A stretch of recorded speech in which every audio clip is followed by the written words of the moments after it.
നമസ്കാരം. ചിലർ മത്സരിക്കുന്നത് ജയിക്കാനാവില്ല, ചില ഡീലുകൾക്ക് പുറത്തായിരിക്കും.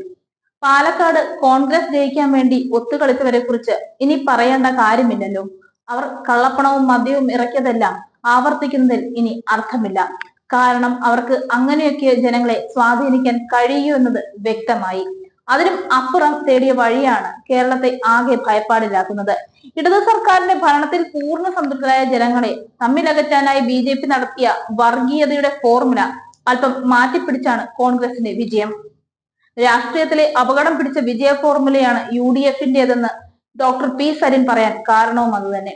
ഒരേ സമയം BJP-യെ ചാരിയും SDPI-യെ ചാരിയും രാഷ്ട്രീയത്തിലെ അപകടം പിടിച്ച വിജയ ഫോർമുലയാണ് കോൺഗ്രസ് പാലക്കാട് ഉണ്ടാക്കിയത്.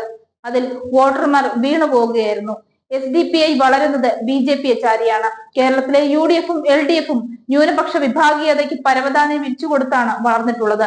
കഴിഞ്ഞ തവണ പാലക്കാട് BJP സ്ഥാനാർത്ഥിയായി E. ശ്രീധരൻ മത്സരിച്ചപ്പോൾ കിട്ടിയ 10,000 വോട്ടുകൾ ഇത്തവണ കുറഞ്ഞു.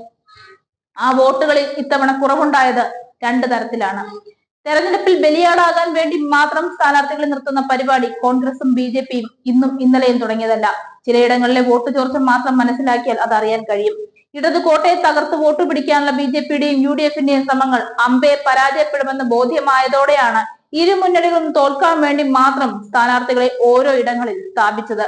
പാലക്കാട് കുറച്ചു ഡീലുകൾ നടത്തണം, അതിനുവേണ്ടി മാത്രമാണ് C. കൃഷ്ണകുമാർ മത്സരത്തിന് ഇറങ്ങിയത്.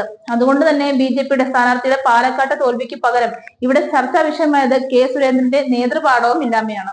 നഗരസഭയിലെ സ്ഥിരം സാന്നിധ്യം തുടരണം എന്നുള്ളത് കൊണ്ട് തന്നെ താൻ ജയിക്കാത്തതിൽ C. കൃഷ്ണകുമാറിന് വ്യക്തിപരമായി സങ്കടമില്ല.